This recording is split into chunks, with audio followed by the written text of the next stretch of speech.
Thank you, and welcome back to the Patriots 300 level podcast. My name is Eric, and I'm joined by my co-host Kevin.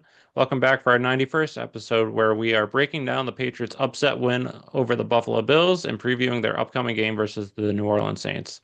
Make sure to follow us on Twitter/X and Instagram at Pat's 300 level pod for up-to-the-minute updates and commentary on news of the day.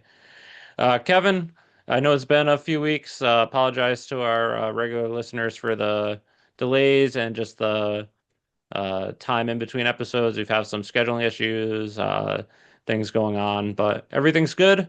Especially also after Patriots win last night. Patriots win 23-20, going into a game at Buffalo where they were underdogs by 8.5 points, and they came out with a win. What were your thoughts from this game, and what was your expectations going into the game? My expectations going to the game were I thought that they were going to be competitive leading up to Yep. this game. I know we haven't had a chance to talk. Like Eric said, I was in the process of moving. Eric has been traveling, so it's been a little difficult. But going forward, we should be able to be on more of a regular schedule going forward. But the way that the Patriots were playing leading up to this game, they were getting better and better each game. Even you look at some like their loss to the Steelers, that was more on them and not getting beat by the Steelers. They beat themselves. They're moving the ball efficiently on offense until they kept shooting themselves in the foot with turnovers. And then you look at the Miami game, and you just look at how they're performing on offense entirely. Look at the Panthers game. Every week they've been building better and better. And you could even see the progress they've made on defense a little bit. And then having Gonzalez back, where his first game back, you could tell he needed to get his legs out kind of underneath him. Even against the Bills, he still didn't look 100% in game shape. But you could see that he's getting better, and they could do a lot more things with him in place. So him and Davis on the outside just makes it a lot better.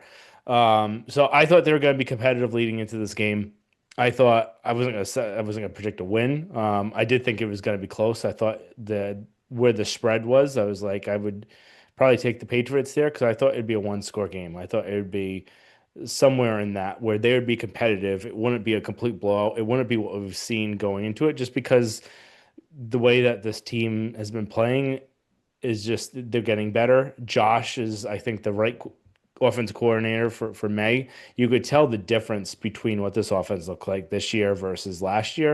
And it's not only because of Stephon Diggs and some of the other playmakers like Campbell at left tackle, and then Morgan Moses at right tackle. But you could see that they actually have something, have a scheme.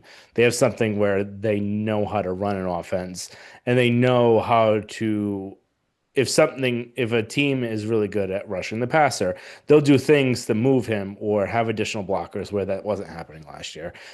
So again, I thought they'd be competitive. Really excited over this win.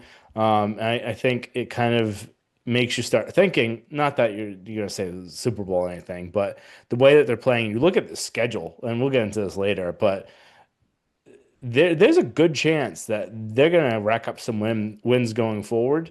And it'll be really interesting to see how they go the rest of the way. Can they maybe even have a home playoff game? If it's depending on Only ways if they win the division for that, or get very lucky. get very lucky was on my part, but yeah, we'll see. So it'll be really interesting what happens Yeah, there. Well, Buffalo was the first one by. it doesn't matter. It's still They the won three it. Oh, division. yeah. You're right. Never mind. Yeah, the only way if they don't win the division, the only way they can have a home playoff game is if all the teams ahead of them lose and they're playing a lower seeded wild card Yeah. team. But yeah, I'd agree with everything you said. I think going into the game, you saw them getting better week after week, like you said. First week they didn't look great, especially in the second half. The second week they looked better versus Miami. Against Pittsburgh, they actually played really well on offense and defense, minus the 5 turnovers, which is a huge thing. Like as Bailey Zappi said before after the Chiefs game, if you take away the 4 interceptions in the first quarter, we had a shot. Um, so you see them getting better. Again, last week they beat a very bad Panthers team, but you they won pretty decisively. So going into this game, I was expecting it would be a close game. I don't know if I would have put money on them to win the game outright, But considering the 8.5 point spread, I probably would have put money on them to win the spread and then maybe lose by like 3 to 7 points in that range, but it being competitive throughout. But I thought overall they played really well. And I think the biggest thing, like two big things of this year compared to last year and the year before, is uh, offensive line play. And I think part of that is just from the steady, consistent play of the offensive line, where pretty much since the first week of training camp, you knew at least who four of your five starting offensive linemen were. And then once they moved Wilson to left guard, like early on in training camp, they pretty much kept it the same way where last year there was a different rotation every single practice, and then each game was a different rotation. So even if you had your best offensive lineman in there, you have no consistency and play or comfort of the guys knowing what the person next to them is going to do the right thing or not. Whereas this, they've had consistency of knowing who's lining up next to them, but you also have improved talent at those positions as well.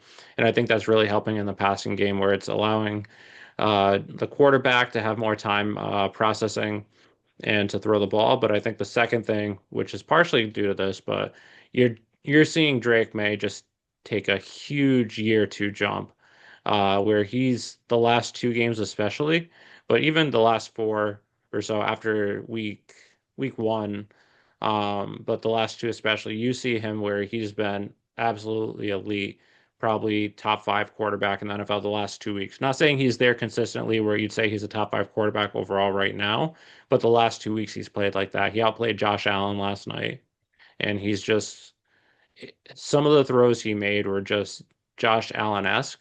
And I was watching the game with the Bills fan last night, and he was like, I've seen that before, like some of the throws he made, but more from Josh Allen. So, Oh, Patriots, I they're think, nuts. Like yeah, I think the two biggest things were May and Diggs, and I don't really know how you rank one over the other. They're just that good, the both of yeah, them together. Just the throws and even the route running that Diggs had and the yeah, catches that Diggs was making. So, yeah, you look at there's that one on the sideline where he was dragging his toes and he caught where May put it perfectly the only place that he could put it, and Diggs was there to get it and then yeah, dragged his feet in. There was the one where he ended up kind of doing that kind of like playground sort of thing. They got what 40, 50 yards on that where May was rolling up to the right, and was threw the ball insanely accurately from that distance while running. And then even the one where May stiff armed the defensive lineman and then got yep. it out to Diggs. It's just the two of them together. They've got some really good chemistry going. It's gonna be exciting to see. Even last week there was a throw where Diggs was doing sort of in in cut out, then coming back out, and Drake May had to throw it short of where the back out slant was going to be based Mhm. on where the defender was, and he threw it before Diggs even made that first cut. And when he came back, it was just perfect placement, and it was just Mhm. anticipation of where he thought he knew Diggs was going to be, mixed with where Diggs had to be based on where the Mhm. defenders were. But like you said, the last 2 weeks, especially both Diggs and May have elevated their game, and Mhm. that's why you've seen the outcomes that they've had the last 2 weeks. Yeah, so it'll be really interesting to see kind of going forward. Our defense is going to adjust, and is there anything they can do differently? Again, one thing that I would probably do if I was a defense, maybe try and stop him going from his right, but he didn't have really many issues going to his left. But it seemed he's more obviously because he's a right-handed quarterback. It's easier for him to throw rolling to his right than left. Yeah. So it'll be And, interesting. Go ahead. another thing I would say with May too is the Mhm. last couple of weeks, especially compared to the first week and then what we saw last year, is we're seeing less of him if he has to scramble like out of the pocket, him actually looking upfield to see if someone's open to throw instead of just running. Like if he has to step up in the pocket just running and then maybe getting 1 or 2 yards, whereas someone could be open, he's actually extending the play more. And then if no one's open, then he could run or throw it away. But I think that's something that been impressed with the Hmm. last few weeks that he hadn't really done up until this Hmm. point. Yeah, and then just his arm talent too. We were Yeah. texting with this. Just it's so refreshing having someone that actually has a capable arm talent that we haven't had in the what 4 years. That's Um, since Brady. since Brady. Maybe a little bit Newton had in the beginning Not until really. he Yeah. went. His arm, even though his shoulder was better at the beginning of the season, it still wasn't Yeah, close to what Mays but or just Brady's is. everything he could do was just like the flick of his wrist. Yeah. Is just insane. Like even that cover two throw, the cover two beater throw that he had to Booty, where Yeah. he had to fire that in to Mhm. make sure that the safety didn't end up picking it off. It was just a beautiful play. Yeah. And I loved it. All right.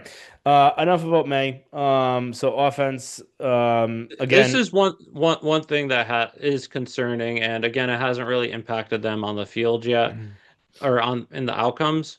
But going forward, is this something that's going to be able to hold up where you can still have success? And that's the rushing attack. Another game where they pretty much had no production. Again, they didn't need to have production since May was able to execute the way he was. But still, is that something that's sustainable over the long period of the season and then into the playoffs where Mondre, 7 carries, 14 yards, 2 touchdowns, but again, another fumble. Henderson, 6 carries, 24 yards. Gibson, 6 carries, 21 yards. He tore his ACL. He's out for the year. But overall, on the season and through 5 games, the Patriots' leading rushers are Mondre with 139 yards, Henderson with 121, and then Gibson with 106. They're averaging around as a team. May has had 110, but as a team, they're averaging around 90 yards a game. But if you take out May for designed runs, it's really around 75 or less yards per game in the rushing attack, which again, the pass blocking has been really well. I'm not sure if the lack of success in the running attack is more just the offensive line isn't having as much success, or if it's the running backs just aren't being as successful finding their hole or making the right decisions. But that's something that definitely has to improve if the Patriots want to have long-term success this year. Agreed. You gotta hold on to the ball too is the other problem. And Yeah, then so the big issues they've got two.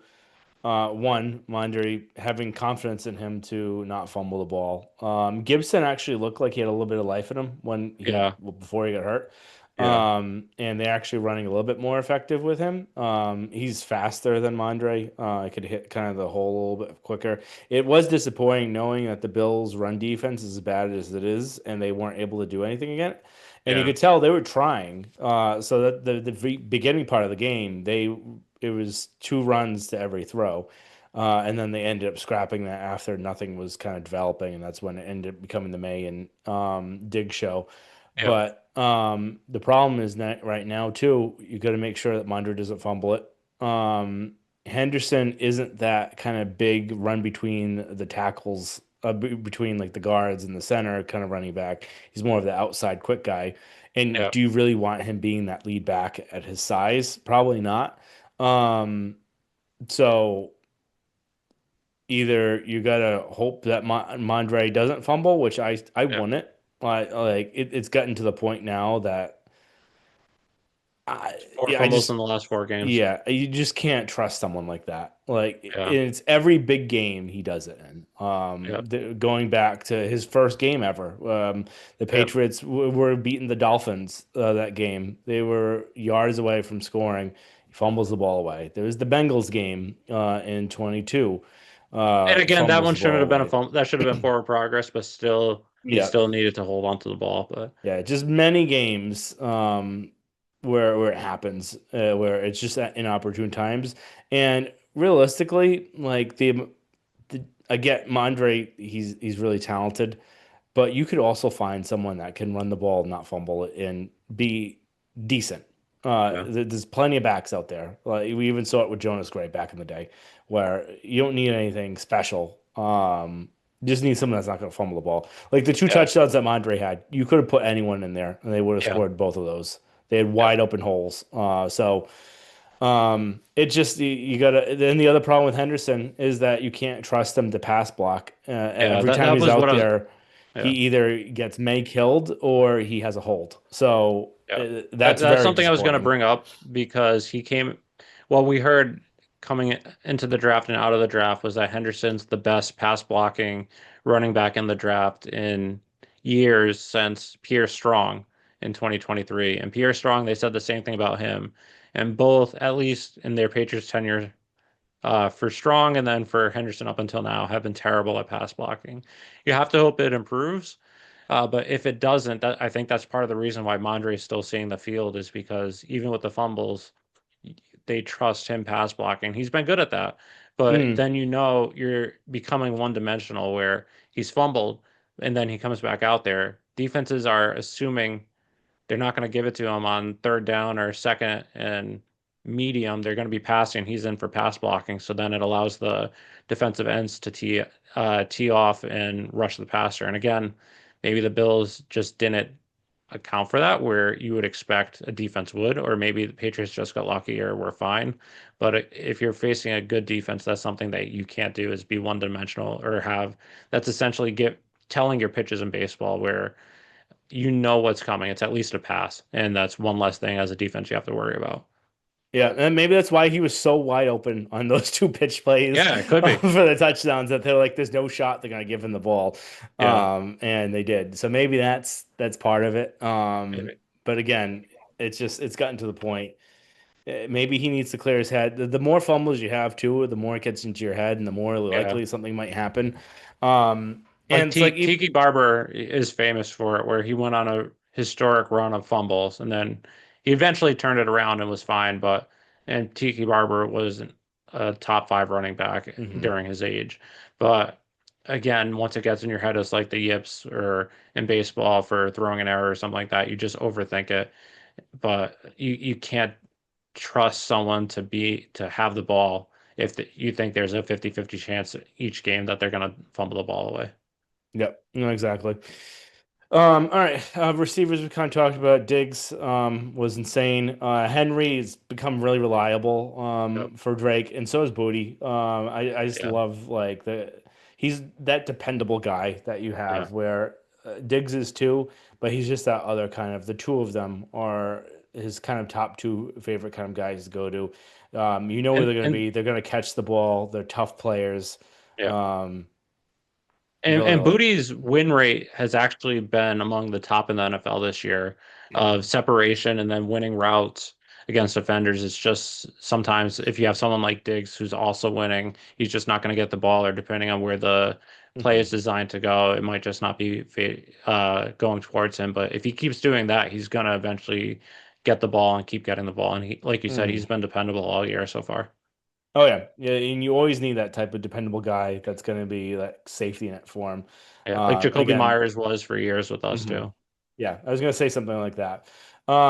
Defense, again, the rushing D has been They've really been good this incredible year. all year.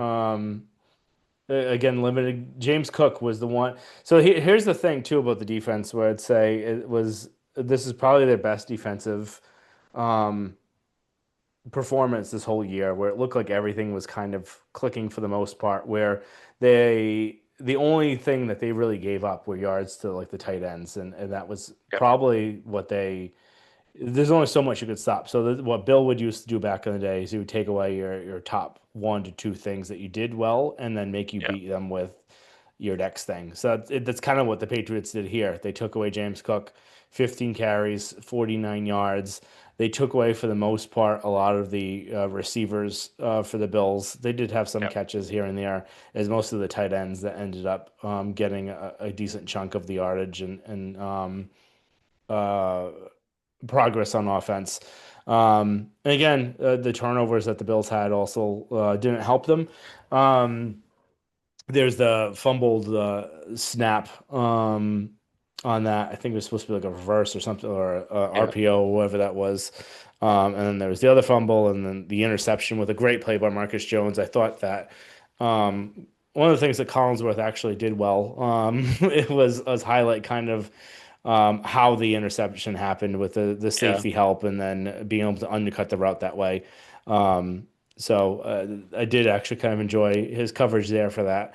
Um, and Marcus Jones, I think is really showing what type. He's a really tough player. There was that one Yeah. play. I forgot who he was going against. I don't know if it was Coleman It was or against the one where he jumped up and deflected the pass. yeah, the guy Yeah, was that was against Coleman where yeah, Marcus Jones is what listed probably 5'10". He's 6 inches shorter than him. More so Coleman is 6'4". Marcus Jones is listed at 5'10", but in reality he's 5'9" or 5'8". So Hmm. having a 7+ inch difference and was able to make that play was just incredible. Hmm. We were talking about the rush defense earlier. I was just pulling up the stats while you were talking. So if you want to know how good the rush defense has been, here are the leading rushers for their opponents each game. Game one against the Raiders, Ashan Genti, 19 carries, 38 yards. Week two, when they were playing the Dolphins, they're facing Devon Anche, again, one of the top 5 running backs in football, 11 carries, 30 yards. Against Pittsburgh, Jalen Warren, 18 carries, 47 yards. Against the Panthers last week, Chuba Hubbard, 10 carries, 49 yards. And then yesterday versus the Bills, it was James Cook, 15 carries, 49 yards. So the most yards they allowed this entire season was last week or yesterday versus the Bills of James Cook, where he averaged 3.3 yards per carry. And they've been playing some good running backs too. They've just been incredible, and I think that starts up front with the two defensive tackles and Barmore and Williams. And those might be things that don't show up in the stat on their specific stat sheet, but they're the ones that are plugging the gaps and allowing the rest of their defenders to get the ball carrier. And they've just been incredible, which has been why you've seen the pass defense improving the last couple of weeks as well. Again, Christian Gonzalez being back the past couple of weeks too has been good.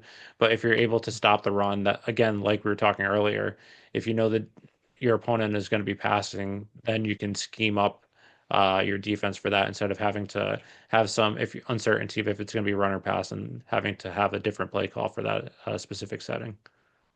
Exactly.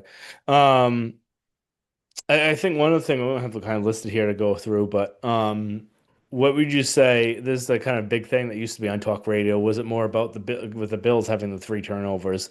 Was it more about the Bills beating themselves, or would you say was it more about the Patriots winning the game? I'd say it was more of the Patriots winning the game because I mean, the fumbles were what they were, but that was both sides. The penalties, you have to expect that with the hockey league leg crew. Hmm. And it was pretty even between both sides with the Oh yeah, fumbles. it was a complete flag fest Yeah, and it was just a ridiculous. yeah, Some of the stuff that they were calling that were these yeah, little ticky tack things. Again, the one that I forget who it was it Palmer had yeah, on James Cook that was a little egregious to to be hitting him that late. But yeah. a lot of the other Marcus flags. Jones, I think, Hmm? was it? Oh, It never was mind. the defensive tackle that That one. I thought you were talking about the the late hit out of bounds, where it wasn't real. uh It wasn't a hit, but he just never let go. mhm. But yeah, again, even essentially even on penalties, penalty yards, and then fumbles were similar. The interception by Jones, that was could have been a better throw by Allen, but it was just a great play by Jones too. So Mhm. I would put that 100% on the Patriots winning the game. It's not like the Steelers where the Patriots lost that game, where you Mhm. would say the Steelers didn't win that the Patriots lost it. I think it was just a good hard fight. It's a divisional game where you're going to expect to see some toughness. The first quarter, like we said, was a little sloppy with the fumbles, but that was on both sides. So Yeah. I thought it was just a great win overall, and it's not that the Patriots were gifted the win. Yeah. No, I agree. Because I would say that the Patriots also made their share a number of mistakes too. Yeah. And they were able to overcome that. It's not something we've seen in the last few years, and we haven't seen them overcome their own turnovers or own issues or own penalties and actually come back and win a game too. So the amount that they ended up doing, the playmaking that they had, I'd put this on the Patriots. I would say this is a win. It wasn't just that they were handed the win. All right. Also one other thing, the field goal. Yeah. You reminded mention that What was a bomb. the I haven't seen a kick that like perfect, Yeah. like straight down the middle, high. Like, and this is something that Vrabel had talked about after the game that they had specifically been practicing on this week because we've been seeing throughout the league there's been a number of block kicks. So I don't know if the kickers have been going lower to get more distance or if there's been something that people have seen, Yeah. but they've been working on specifically. And the elevation that he got on the ball, the distance, the straight down the middle, it was that would have been good from 70, maybe 75 yards, the kick. It was bombed. It was straight down the middle. It was And it was high. like 30 feet above the goalpost when it hit the Yeah, net. Not it not not just was when across the crossbar, when it hit the net. it was probably the best kick I've ever seen. Like like I haven't seen even a picture perfect like kick from that distance. And, and the insane thing too is again that was a 52-yard field goal. I forgot what week it was. It was last week or the week before where there's a kicker. I think it was last week against the Oh, it was the Panthers. Panthers, I The think. 54-yard field goal that was like 5 yards short. And like you don't see that nowadays. Like Nick Yeah, Falk the a week or two ago hit a 58 yarder. So like you don't see anyone like yeah, missing like 54 yarders like short. And yeah. but again, that was credit to Borealis Borgalis. Borealis that to overcome what he had in the first game. He's actually I think he's 5 for 6 now on field goals. Yeah. It was the two missed extra points Yeah. week two, but he did kick the game-winning field goal later that game, and he's Hmm. been good ever since. And I think that just goes back to the point where kickers, especially rookie kickers, there are going to be some up and downs. If you, there's the talent there and you trust it, you have to stick with it. Again, Patriots had some issues with Chad Ryland a couple years ago where he missed some field goals, lost them the game, and again, helped them get Drake Maye, to be honest. So Hmm. very fortunate for that. But towards the end of the year, he got better. He kicked the game winner against the Broncos, and then they cut him, and then he was lights out for the Cardinals last year, hit like 4 or 5 game winners for them. So Hmm. if you have Also the helped us talent, get Drake May by hitting that game-winning field goal for the Bronco against the Broncos. also. Because weren't we tied with the Commanders with the record? Oh yeah, so probably. So instead of us being the 2 seed and getting Daniels, we get May with the 3. Yeah. Although I love Daniels too, so like either one I'd Injuries be though, happy with. Yeah. yeah, I'd rather have May to be honest, but and I said Yeah. that going into the draft, he was my number one of the or number two. I love Penix, but right now I'd rather have May, but Yeah. Um, yeah. Oh, the other thing too, I think the other is just Vrabel trying to consistently show confidence and I'm just gonna call him Borealis. That's easier for me. So to show confidence, he got a game ball after the win against the Dolphins. He got a game ball yesterday against the Bills. The only two game balls were Diggs and him. So I think he's just trying to play those head games because knowing that kickers are complete mental cases. yeah. Um, so I think And he he's had his fair share in Tennessee too, where he was like kicker after kicker each week Mhm. because just so many issues. Until you get Patriots kickers every time. Yeah. But again, Goskowski wasn't good there, but Folk was. Yeah. All right. Three up, three down. I will I can give go. you go Uh, first. so number one, Drake May. Everything we said. I don't think there's anything else to add unless you have something to add because I'm assuming you're putting him in your Nope. top three. Yep, Number he's my two first. is yeah. Number two is Diggs. Again, everything we said. 10 catches, 146 yards. Back-to-back weeks of being an elite wide receiver for the Patriots. First time since 2019 that the Patriots had a wide receiver that had 100 receiving yards in back-to-back games. And then number three, I'm gonna go Marcus Jones. He was excellent in the corner. Struggled a little bit to begin the year, but the past couple weeks he's really stepping into stride, and I think having Gonzo back definitely helps with that because he's playing more in position. But going up against someone 7 to 8 inches taller than him and just balling out, he had a great game yesterday. And then just honorable mention, I'm just going to put Milton Williams where he was just all over the field once again, even having it wasn't credited in the stat sheet, but it should be. He had a pass deflection as well on a wide receiver or a running back screen. He's just been everywhere. He's been a menace in the rushing game and the passing game, and he's been well worth the money that's spent. The best free agent signing since at least Judon. Maybe you could argue even Gilmore, but he's just been absolutely excellent since he's come here. Yeah. So again, I had May Diggs. No need to talk about them. And then I had trouble kind of going for third because there was a few good ones. Marcus Jones is one I was thinking of. Milton Williams was another one. I'm just gonna say by the beauty of the kick, I'm gonna go Aurora Or Borealis. yeah, I thought of him too, where it was a close game. Again, there's one field goal that was from the 1 yard line. So it was what a less than a 30-yard kick, but 19 yard. 19. So three field goals though. He missed, and he made all of them. He made all his extra points, and just that absolute bomb at the end where you needed it. And Mhm. I didn't trust him to make that, to be honest. I thought that he was going to miss it, and the Bills were going to win. But yeah, he was No, I excellent. had I think I was happy with the way that Vrabel was like trying to mentally play with him before, and I thought that he might be like through the That's fair. yips So with I that. do have one question before we move on to three down. What was your thoughts in the moment of at the end of the half, kicking the field goal at the 1 yard line instead of going for the touchdown? I would have taken the points. It was a close Yeah, game. It was 3-3. You want to at least be going up on top since you had the opportunity there. I did. The only question I did have was that I thought that Vrabel should have taken the timeout sooner than 18 seconds.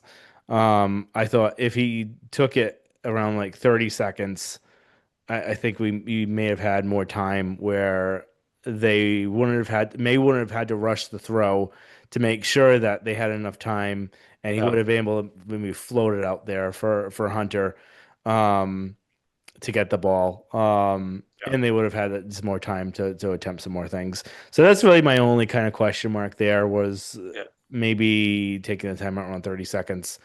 I didn't have an issue with that, to be honest, and part of the reason why is you saw the Bills using all three of their timeouts, even when it was less than a minute left. So it was Vrabel saying, we're going to score, whether it's three or seven, we're going to score here, and I'm not giving the Bills a chance to even it up or even get more points. So regardless of if we get three or seven, we're at least getting three plus more points than the Bills are going to get right here. So I didn't mind that. The only thing I had, again, I agreed with kicking the field goal.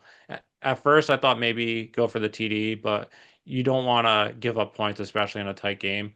The only question I had is I would have gone QB sneak instead of throwing it there. And again, Henry was open. It was just the only negative that we've had on him the last 5 years is not turning his head around quick enough to Although see the that ball. was a little bit more acceptable because I think it was from the contact that he had. Yeah, no, that's Um, fair. But again, that's why I would have done a QB sneak and then call timeout. Whereas a pass play like that, you only have 3 seconds really to get it done if you don't score, and you might have missed it and not gotten mhm. a touchdown or Yeah. any points. All right. All right. Three down. You can go first. All right. I am going to go. I didn't have these written down yet. I didn't, yes. Um, so I am going to go off the top of my head. Elias. Not Elias. Christian Ellis. I don't Yeah, know why I was saying Elias. Um, I just don't think he's that reliable. yeah. No, that's fair. He gets benched every game. There were plays that he was giving up at the beginning of the game. Vidarian Lowe, another one. Yeah. He had one job to begin there for, and if he didn't have the false start, they would have probably just ended the game there. They Mhm. would have been able to drive the ball, get points, and then it wouldn't have mattered. Yeah. Um, so that was a huge penalty. And then the other one would be on Palmer, for that ridiculous penalty where James Cook was down, and it was You mean literally, Farmer? was it Farmer? I thought it was Palmer. Was it Farmer? On 92 Farmer. Oh, Farmer. Or are you thinking of Ponder? Well, I'm pretty sure it was Farmer. And that's why I Whoever the said, guy was. yeah. Okay. Let me look up to see. I'll get the name in a minute, but whoever the Okay. guy was, Yeah. he Yeah. wasn't playing that much, so. Um, Whoever he was, where it was literally like 2 seconds after Cook was like signaled down that The he thing ended up with just that one tackling though, him. I have to at least give him a little of the benefit of the doubt was he was trying to toss the ball back to Allen. So I think he might have seen the ball leaving his hand or possibly leaving his hand, so he thought it was still a live play. But again, that was a bad decision. I'd go. My number one down was Mondre. He did have the two touchdowns, but again, you can't be fumbling the ball like you are. and that's 4 fumbles in the last 4 games, and that possibly might be why they haven't been able to have a running attack the last few games. Number two, Vidarian Lowe, like you said, you're in there one time, maybe two times. You can't make a penalty like that. And then number three, I'm gonna go Keon White. Uh, Again, he hasn't been as I had high hopes for him coming into the year, especially in a Vrabel system.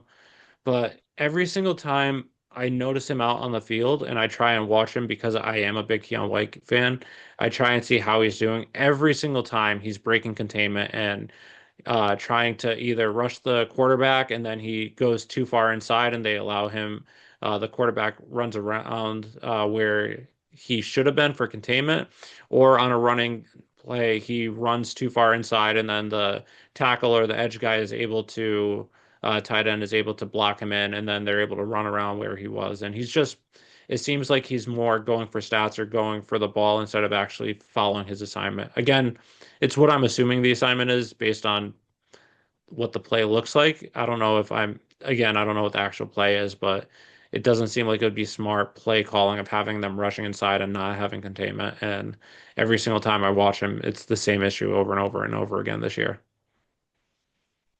Yep. It was Josh Farmer. Yeah.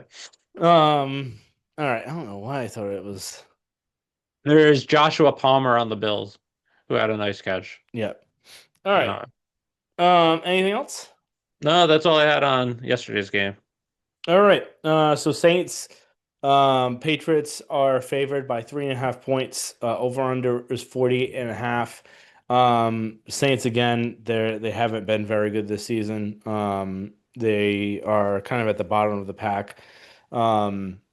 And they still have Spencer Rattler as their quarterback. Um, Yeah, Kamara I has can go. not. I feel like Kamara hasn't done as much this year. At He least from hasn't. my I fantasy get. perspective, he's been kind of not really helping me. Yeah, I mean, he is getting older. I think he's 30 now. This year he has 283 rushing yards in 5 games. So about 70, 75, Yeah, around 70. 45, 99, 42, 70, Yeah. 27 Averages rushing out to, yards. yeah, averages out to 70 rushing yards a game. Wait, 7 4. No, less than That that. can't be That's right. for It's four gonna be games. less than that. 5, 10, 15, 20, 25. 55. Hmm. Let's go with 55. All 56. right. Rushing yards a game. In the receiving game, he's only has 17 receptions for 77 yards. He is known as a dual threat, but he's just not putting up the same numbers as he usually is. In the passing game, they do have Chris Olave, 33 catches, 244 yards, and a touchdown. Not bad. A lot of receptions, but he's not the same. I love Chris Olave. He's a good wide receiver, but just way too many concussions. But he is their biggest threat for the Patriots that they're going to have to defend. Juwan Williams at tight end has been solid. Then there's Brandon Cooks as well, who's definitely has lost a step or three. Rash- and then Rashid is or Shaheed is pretty good too. And those are the guys that they're gonna have to stop it for the Patriots. If you're gonna key in on one or two guys, it's definitely gonna be Olave and either Shaheed or Johnson. Patriots haven't done great against tight ends, so I'd maybe try and key in on him. Rattler has been okay. He's averaging just under 200 yards passing a game, 6 touchdowns, 1 interception. Not turning the ball over, which is big for them. So if they're gonna want a win, the Rattler has to keep holding onto the ball, not turning it over, and just being a game manager, which he's been so far okay this year. Saints are coming into the game 1-4. They just got their first win of the season, beating the Giants yesterday, 26-14. Besides that, they lost their first 4 games. Actually, pretty close for 2 to 3 of them. The Cardinals game, they lost by 7 week one. The 49ers week two, they lost by 5. They got blown out by the Seahawks 44-13. And then the Bills, they were winning for a majority of the game until the Bills scored a touchdown late in the end to just take over, and then they lost by 12, 31-19. But they were in that game competitively for most of it, and then they finally beat the Giants this week. So They are pretty. They're an okay team. The Patriots should win this game. Uh, the Saints on defense do have Devon Gottschall. Chase Young is there too, and I believe he's hurt as well. But uh, th they are just hamstrung with their cap situation that I don't understand how they will ever get out of it. And they've been this way the last few years too. So they just can't get good talent in order to actually improve and upgrade their team. But they do have, at least on offense, they have a couple weapons that if they don't turn the ball over and their defense is able to force a few turnovers, maybe they'll have a shot of winning. But this is a game that the Patriots should win. And then All they right. have first year coach Kellen Moore too. So over under three and negative over under is 48 and a half. The Patriots are favored by 3.5. My prediction 34-17 Patriots. I think this would be a big test to see how are the Patriots going to handle this win from the Bills. Are they going to kind of lay down and kind of play the opponent, not take it as seriously, or are they going to put their foot on the throttle and try and beat the ever living crap out of every team going forward? I think with Vrabel and the way that this team kind of is set up right now, I think that's going to be that. So I think it'll be 34-17. If anything, it could be even a little bit higher, but I'll go with that. Yeah, I have the Patriots winning 31-17, so slightly less points scored than you. If you're going on the over/under, good luck. I have them going under by half a point. Um, but I have them winning money line and this against the spread too. This is a game that they should win. And with Vrabel as head coach, I don't see them laying an egg or overlooking their opponent. He's going to instill the confidence in them and also the game plan of making sure that they give their best, put their best foot forward this week, and then improve their record to 4-2 after this week. And again, you alluded to it a little bit earlier in this episode, but they have some pretty easy games, at least on paper, coming up. And this should be, I mean, yesterday, obviously, Bills helped advance that, but this is another one where they should win this, and then you keep stacking up win after win, and going forward, you'll have a winning streak, and then just keep Mhm. getting more and more wins, and you'll have a higher likelihood of making the playoffs. But again, it starts with each game, one game at a time. Yep. Yeah. So you look at the kind of even the games kind of going forward after this game. You have the Saints. Uh, You have the Tennessee Titans that Revenge game should be for Vrabel. winless. Well, revenge game. They should be winless if it wasn't for the running back DeMarcario, Yeah. whatever his name was for the Cardinals, ruining my survivor pick. And then dropping. And then the other thing is where they had the interception, and then Dropped it, fumbled it, and it fumbled it. caused the Titans to get a touchdown. Yeah. And then the Browns are after them, where it'll be interesting to see Gabriel if he does anything. He actually didn't look too bad in his first Yeah. start. Falcons, they're Talent. Falcons have talent, but it's like they don't have a coach. they don't have a coach, and the talent isn't really put together well to be cohesive. But they could Mhm. win on talent if you have turnovers. Yeah. Bucks, that would be a hard game. Yep. But then Jets, Bengals, Burrow will still be out. Giants, they haven't really looked like anything. Then you have the Bills, which will be hard. Ravens will probably be hard. I would think Lamar Jackson should be back by then. Yep. It's only supposed to be a few weeks he's out, but you never know. The team is not doing well. Is it something they Yep. try and shut him down for? Try and get some picks or something. Or is Harbaugh going to get fired? That'll be another interesting thing. Yeah. Jets, then Dolphins. So they got a pretty nice schedule going Again, forward. again, all on paper, it doesn't always work out that way, and there might be Mhm. injuries that happen, but there's only really 4 games left that you could say are either a split or Patriots lose, and that's Falcons, Bucks, Bills, Ravens, depending on their health. But other than that, of the 12 games left, that's 8 games that you should, on paper, win. And Agreed. if you take care of business, that brings you to 11 wins. Even if you lose one of those or even two, 9 wins might get you into the playoffs. 2, 10 will almost certainly get you into the playoffs. You just got to take care of business and not overlook your opponents. Agreed. I think kind of going forward, the way that they've looked the last few weeks, the expectation shouldn't be just 500 at this point. Yep. It should be you need to make the playoffs, Yep. and not lay an egg. Yeah. Maybe not win, but at least be I still competitive. think, yeah, I think the division will still be tough, but as long as you get into the playoffs and then are competitive in that game. Yeah, division will be tough unless you somehow win out, which isn't probably going to happen. Yeah. Or you win uh all but one of your remaining games and you beat the Bills in that remaining game and then the Hmm. Bills lose another one, but Yeah.